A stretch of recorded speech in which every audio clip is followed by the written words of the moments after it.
Laura started unpacking her suitcase and wondered how soon her husband Sean would arrive. He had surprised her with a Bahamas cruise as a way to rekindle their marriage. Talk about a surprise. He only told her the night before.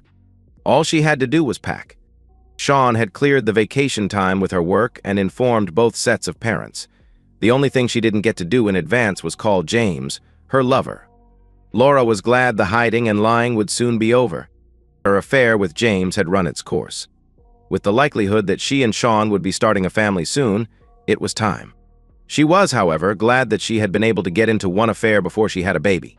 It was always meant to be a one-time, first and last fling to confirm her desirability to other men. As she thought about it, she was puzzled as to why she had given in and had agreed to meet with James in the first place. He was handsome and charming, and the intimacy was exciting at first, but there was no love. At one time, she had assumed there had to be an element of love to justify the need to have a lover. Now she was forced to admit it was just lust. The intimacy was good, but was certainly not worth risking her marriage to Sean. Thank goodness they had been careful. Neither Sean nor James' wife Donna had found out. Best to end it now and not tempt fate anymore. Laura was hoping Sean was truthful when he said he was ready to commit to having children after the cruise. Having children was one of, if not the main, reason for getting married when she did. She was so looking forward to becoming a mother. In her mind, she had redecorated the spare room twice over, once for a boy and once for a girl. The best part of her life was about to begin. She was so happy. The sound of a key entering the door actually caused a flutter in Laura's heart. She planned to greet Sean with the biggest hug and most passionate kiss she could muster. As the door opened, she gasped, "No, James, you can't come in. Sean will be here any moment. Go away." James yelled, "Laura, what are you doing here? Donna's supposed to be here soon. This is our cabin." Neither seemed to know what to do except tell the other to get out. After a few agonizing seconds, James hit himself in the head and said, "Oh, shit. Now I understand. This is supposed to be our cabin, yours and mine." "What are you talking about? Don't you see? They know. For some reason, your husband and my wife have decided to give us a lover's cruise. Probably as a goodbye present to our marriages." "No, that can't be. It doesn't make any sense. Sean told me that he had arranged this cruise and said he would have to meet me late because of last-minute business details. He told me this cruise was a way of strengthening our marriage and getting ready to have children. Donna told me the same thing, almost verbatim. Something about the way she told me sounded a little off. Now I know why." "Are you sure?" "What if they show up?" she asked. "Let me see your ticket." After examining the slip of paper, James explained, "Look, we are booked in the same cabin. You can wait to unpack if you want to see if Sean is coming, but I think we're busted. I'm calling Sean." This must be some crazy mistake. She dialed and got nothing. A second try yielded the same results. Darn it. The phone company must still be doing their update. That's why I didn't call you last night. "Who told you that the phones weren't working?" James asked. "Sean," Donna replied. "Guess what Donna told me last night when I told her I needed to call someone? The phones probably won't work because they cut us off the phone plan. They knew we would try and call the other." "No, this can't be happening. I was going to stop our affair after the cruise. I want my husband in my marriage. I want to have children. Sean's children. Quick, let's get off the boat." "It's too late. The ship has left the dock already. We have a couple of days before our first port. I'll get off there and go home?" "I'll beg him not to do anything foolish." "How will you get home?" James asked. "I'll get a flight back," Donna replied. "How will you pay for it?" "With a credit card, of course," Donna replied. "So, you're assuming our credit cards are still valid?" "I hadn't thought of that." "Surely he wouldn't be that mean," Donna answered. "You can go to the purser and see if you can charge anything on your card. I'll go with you and check mine too." Their trip to the purser confirmed James' prediction. Their credit cards were declined. They went online and found out that half of their joint accounts had been cut in half. ATM cards could have provided access to the joint accounts if they hadn't been canceled. The purser let them both make a phone call to their spouses, but they both got a number no longer in service message. "So, Laura, how much cash do you have?" "About $300. "You?" "About $250. "Doesn't look like we will take any of the side trips. I think we're stuck until the end of the cruise. I assume you have the return flight ticket." "Yes." "What am I going to do?" This will be the worst week of my life. How could I have been so foolish? Well, we might as well enjoy the cruise. No telling what will be waiting for us. All I want to do is cry and figure out how I can get my husband back, Donna answered. Fine. I'll unpack and go see what I can do for free. You don't think we're going to share a room, do you? Laura, we've been having intimacy for several months when we thought our spouses didn't know. What's the big deal about sharing a room when they do know? Well, maybe Sean will be more forgiving if I tell him we didn't share a cabin on the cruise. You are truly delusional. Good luck with that story. Laura and James shared the cabin and the bed for the cruise. Laura agreed to snuggle for the nights. James stayed in the cabin, but no intimacy. He found another woman who invited him to her cabin for a couple of nights. Laura did little more than eat, sleep, cry, and prepare her speech when she saw Sean. She expressed optimism at Sean's forgiveness to James, who rolled his eyes rather than challenge her naivety. Their luggage was taken to the bus to the airport. They sat next to each other on the flight home. They said little. At the baggage claim in their hometown, James saw a man holding a sign with his and Laura's name on it. The man said he had been hired to take them home. As soon as James and Laura got in the car, the driver gave them each a manila envelope. You've been served. I thought you were a driver. That too. I was paid to drive you and serve you. You are supposed to read the letter from your spouses. I will be taking both of you to 1353 Westwood Avenue. James said, That's my home. What about the lady? I was told to take both of you there. The answer might be in the letter. Each envelope had the same letter with the separate petitions for divorce. Laura and James, we hope you two enjoyed the cruise. If you think treating you two to a cruise was some sign of affection, put that thought to rest. Sean had bought the cruise tickets before I found out about your cheating. They were non-refundable. After Donna and I got together to confirm our mutual cuckolding, we came up with the idea of sending you two on the cruise. We needed the uninterrupted time to get our affairs in order. We are sharing a divorce lawyer, which would probably be a good idea for you two. At least it would be cheaper. Your receipt of the envelope is the start of a 90-day separation. That will allow all of us to get used to not being married to our current spouses. Rather than have as many as 4 residences, we decided that Donna would move in with me. Laura can move in with James. In case you're wondering, Donna and I have not developed a romantic relationship, not even a revenge intimacy. It's not because Donna and I do not think each other is attractive. It's because we don't believe that we should have intimacy with someone else until we're divorced. What a strange concept. Not someone other than your spouse. Seems I heard that somewhere before. Oh yeah, our marriage vows, or were they just marriage suggestions to you two? The next 90 days of separation is what we propose to be used to negotiate the division of assets. Donna has taken all that she wants from her house, most of which went into storage. Laura, all your stuff has been put in boxes and is at James' house. Oh, before I forget, there is something that we didn't leave for either of you. All the wedding pictures and albums have been disposed of. If you want them, you might try to look for them at the city dump. Hey, you trashed our marriages. It seems a fair trade for us to trash our wedding pictures. Obviously, getting married did not mean the same to you as it did to us. Please spare us the excuses from the cheater's handbook. There is no excuse for what you two did, and you did it over and over again. Forget counseling, at least marriage counseling, unless you two think it would help your future marriage to each other. But then there's that thing about whether a cheater who marries a cheater can ever trust their spouse. We know we couldn't, which negates the reason for us to receive marriage counseling. We do need to talk about the distribution of assets. We have not asked for anything unusual in the petition. Basically a 50-by-50 split for me and Laura. Donna has a prenup that keeps James from getting much. The way I see it is that half is not fair, but I can't expect any better should we go to court. What is fair about Laura getting half when she has committed the crime and I have not? There should be more serious consequences for you two, otherwise, you might not feel punished. If you are not punished, you might believe you can get away with it again, whether you two get married or wind up marrying other people. What punishment to give you two has been the source of discussion for many hours between Donna and me. By the way, James, that 20-year-old scotch you've been saving is wonderful. Sorry, but the bottle is now empty. Donna was really creative in her suggestions, however, most were illegal. This is what we have settled on. Copies of the pictures, videos, and recordings we have of you two in the throes of sexual bliss will be distributed to everyone within our families, schools, churches, neighborhoods, and anyone else we can think of. I hope that got your attention. What What we really want to do is increase your desire to settle the conditions of divorce as quickly as possible. Some might consider our proposal as a threat or blackmail. We consider it an incentive. We also debated whether or not to sue the company you two work for. They have a no fraternization policy, but we don't have proof of your trysts occurring at the office or during work time. Too bad, we could have used the money. Guess you got lucky in one regard. All future communication should be handled through our attorneys.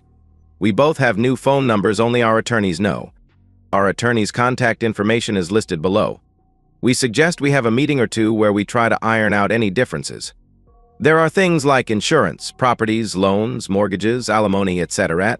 Might be deals we trade things for rather than split in half. These sessions will only be for asset settlement. We will not entertain excuses, apologies, explanations, or pleas for forgiveness or counseling. Regards, Donna and Sean. Laura was crying. The loss of her husband and the loss of having his children were both clawing the insides of her heart. James tried to be consoling. His depression didn't hit until he saw his house. Boxes and boxes of Laura's stuff filled his living room. All photos of Donna, as well as most of her things, were missing. It was like the first time it really hit him that this was real. His wife was gone, and he was stuck with a woman he only cared for when they were in bed. Laura got together the basic items and clothes she needed for a couple of days. Where is the guest bedroom? Guest bedroom? Honey, if you're staying here, we're sharing a bed, and I don't mean just for sleeping. I'm going to get ripped to shreds in the divorce. Donna's father made me sign a prenup. If I get caught cheating, I get nothing. It's your fault I got caught. You owe me a lot more intimacy than what you've given so far. Why do you think it was my fault they found out? It just as easily could have been you. We both thought we were careful. I don't know how they found out. Do you? I just know I was extra careful. That doesn't change anything. You're either in my bed or out my door. I choose the door. She gathered some of her stuff together and put it in her car. Sean had at least brought her car to James' house. What do you want to do about my other stuff? I will give you 72 hours. Not a minute more. That should be fine. Laura paused, then added, I'm sorry for my part in causing harm to both our marriages. I wish you luck with your divorce. After checking into the motel and getting a restless night's sleep, Laura prepared for work. She was looking forward to the daily grind, taking her mind off her situation. The work distraction didn't last long. While bringing her morning coffee to her office, Laura was greeted by her best friend at work, Debbie. Debbie had been made aware of the cruise when Sean had arranged Laura's time off. He had told her that Sean and Laura would be reconnecting in preparation for having children. Laura, since you have almost no new tan, I assume that you and Sean were busy in the cabin making babies. Instead of the big smile that Debbie expected, Laura's face wrinkled up and she started crying. Laura ran into her office with Debbie right behind her. The story of the cruise, the letter, and the divorce petition were given to her friend. Then there were two women crying. From the perspective of Sean and Donna. Well, Donna, I guess they're back by now. How do you feel about what we've done? Horrible and satisfied. I hate to have put an end to my marriage, but I like that we've not let them get away with it. It seems that our marriages meant nothing to them. I feel I've been fooled for my whole married life. Well, not that long, probably. As far as we know, they have only been together a few months. Sean, do you think their being willing to cheat only started a few months ago? I figure their undying love for us started dying a few months after the honeymoon. If not, what happened that suddenly caused them to need to cheat? I see your point. I still have trouble understanding why she did it at all. I had no clue she was anyone other than a devoted wife and a woman ready to have children with me. Thank God I caught her before we had children. It would be a real mess divorcing when a child is involved. What do you think James is going to do about fighting the divorce or not? If I invoke the prenup, he'll probably challenge it. Otherwise, he gets almost nothing. He only brought about $10,000 into the marriage. Do you think the pictures of them going in and out of the motel room will be enough to prove adultery? On one hand, I really wish we had a video of them actually having intimacy. On the other, I think intimate videos of them would be burned in my brain. Those pictures will probably not be sufficient proof, at least not by themselves. I'm going to need Laura to testify for it to be a slam dunk. That's why I'm considering not using the prenup and just going for a 50-by-50 split. There's not much chance his lover will throw him under the bus. I don't know. It sounds strange to say, but Laura has a pretty high moral standard other than cheating on her husband. She might cheat on me, but she might tell the truth about the affair. Can you talk to her for me? Maybe. Let's just play things by ear for now.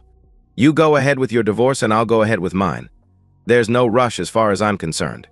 Speaking of that, how long do you think you can tolerate me living here before you kick my skinny ass out? As far as I'm concerned, you can stay as long as you want.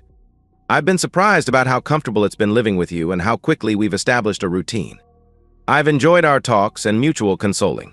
Sean paused and smiled, and after careful examination, your ass is not skinny. Thank God you've noticed.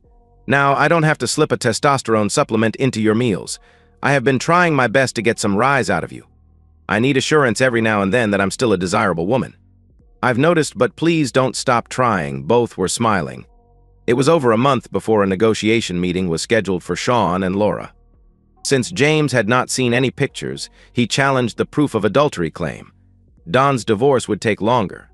Each lawyer for Sean and Laura came with a list of items for negotiation. Laura's lawyer was allowed to go first. My client requests all checking and savings be split equally between her and her husband. She proposes to keep her car and the loan be transferred to her. His name is to be removed from the title. In return, she proposes to remove her name from his car's title, and he takes over the loan. Both parties would procure their own car insurance. As far as the house is concerned, she proposes that it either be sold and the equity is split, or he can buy her out by paying her half the equity as projected by a certified property evaluator. She would be removed from the deed if he retains ownership. Sean's attorney responded, "We have no problem with those conditions.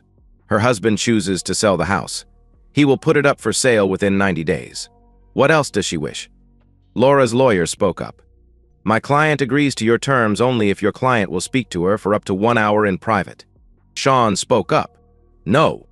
Then my client requests that 12 sessions of counseling be required. If your client declines to participate, we will petition for $3,000 a month of alimony and loss of equity in the house. You know we can get both with the right judge." Sean's lawyer advised him that local judges like counseling and letting the wife stay in the house. Although she probably wouldn't get $3,000 a month in alimony in the house, she probably would get a lot more than he was offering. The attorney further advised Sean to take the 1-hour deal and be happy it was not worse. "My client will give his wife 1 hour provided she signs the agreement in advance of the meeting." Laura interceded, "Sean, will you agree to actually talk with me and not just sit there?" Sean fumed but agreed. "He has never lied to me. I accept." When Sean and Laura were alone, he told her, "It's 2:32. At 3:32, we're done. I deserve that. You've promised to listen, and I am holding you to your promise." Sean nodded and stared at her. "Sean, I have sinned against you and God.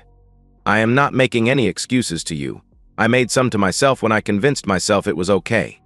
I lied to myself as well as you and God. I cheated. I broke my marriage vows. I betrayed the man I love most in the world. I deserve to be punished.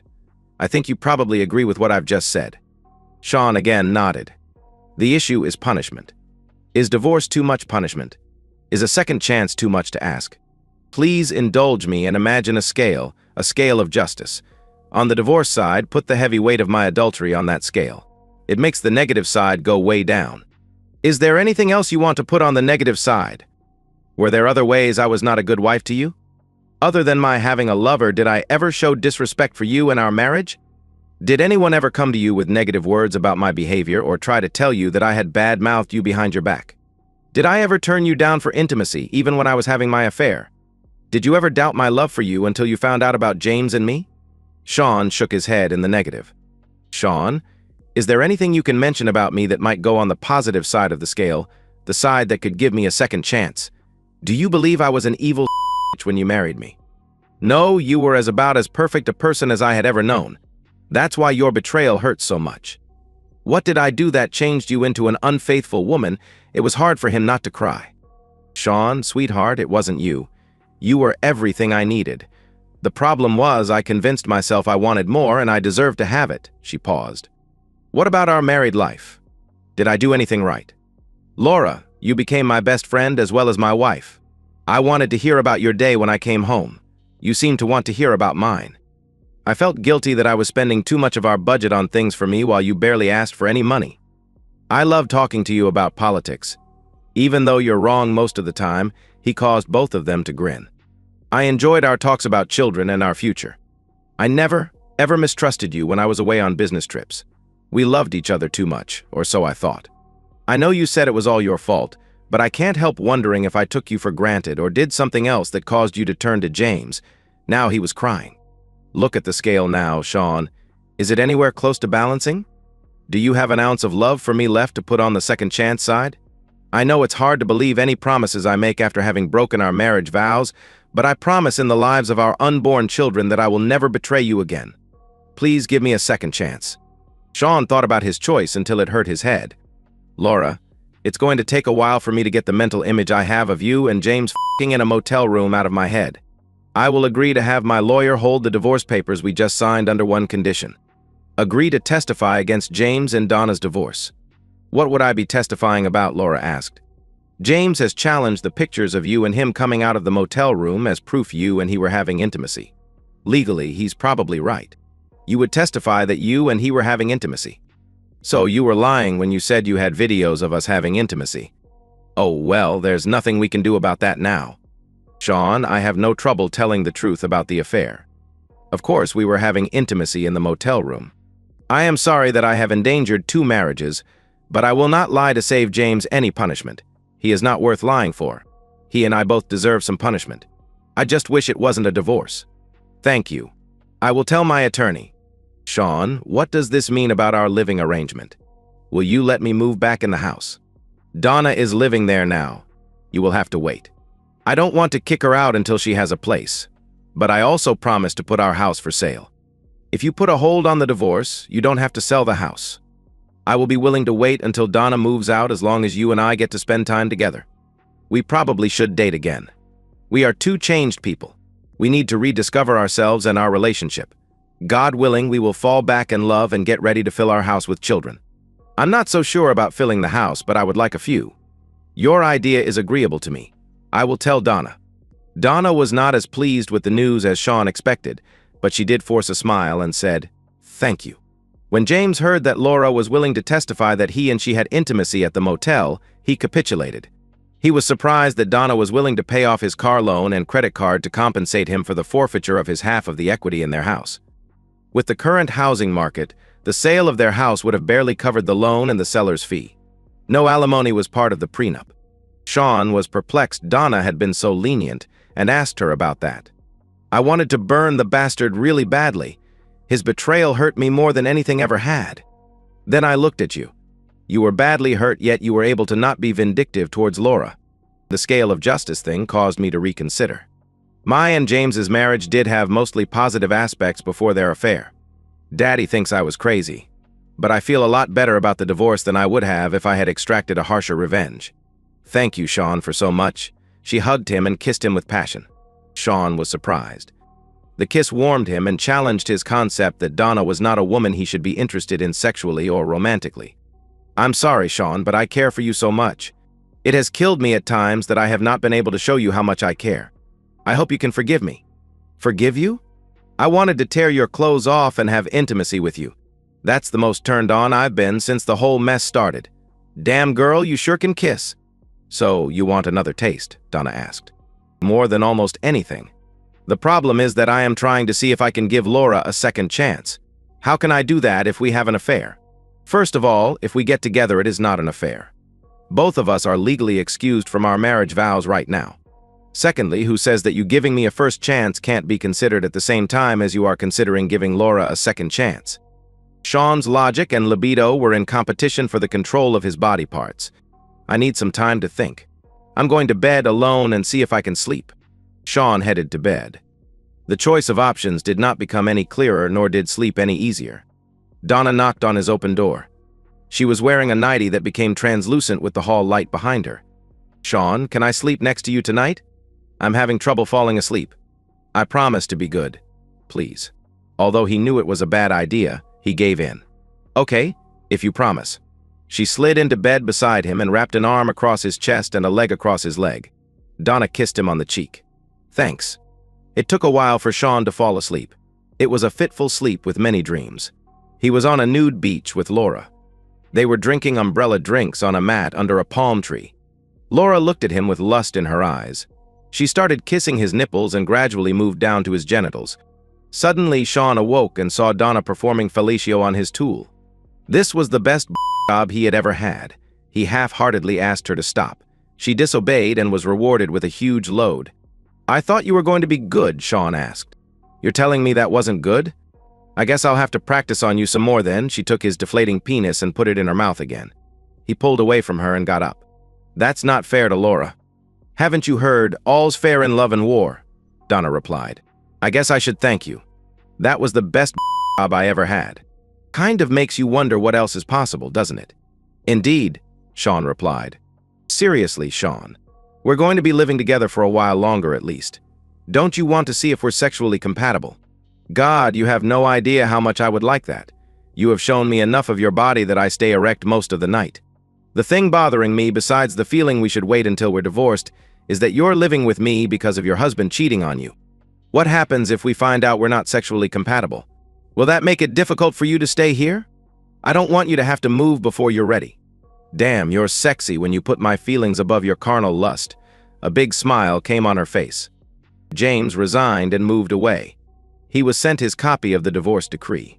There was no further contact with him. Sean had an active social schedule. He enjoyed dating Laura and began to remember what had attracted him to her in the first place.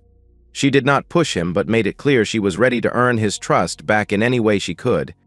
Donna was not making any plans to move out, even though James had left the home he had shared with her. Sean told Donna they needed to talk. "Donna, I am unusually blessed. I have a beautiful, intelligent, caring woman living with me who has given me the best intimate life I have ever had. I have also become reacquainted with the woman who has been the love of my life for years. She hurt me and I have trouble trusting her. I have revived enough feelings for her to wonder if I am not giving you an unfair advantage with you living here and us having intimacy. You have a house available to you. Why haven't you moved back home?" "I haven't moved back home because as far as I'm concerned, this is home. I want to be with you. Where you and I are together is home.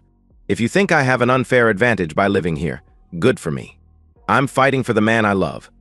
I don't understand why you would want a woman who has betrayed you when you have a woman who has never and will never cheat on you. Don't want to degrade your sense of fairness. As much as I hate the idea, I will move out. I plan to beat out Laura for your affection, whatever our living situation. I trust your judgment. Although you haven't said so, you love me, Sean. I know it. I will wait, but I am planning on us getting married and having children. Now let's go to bed one more night, and I hope you didn't plan on getting any sleep." Months went by.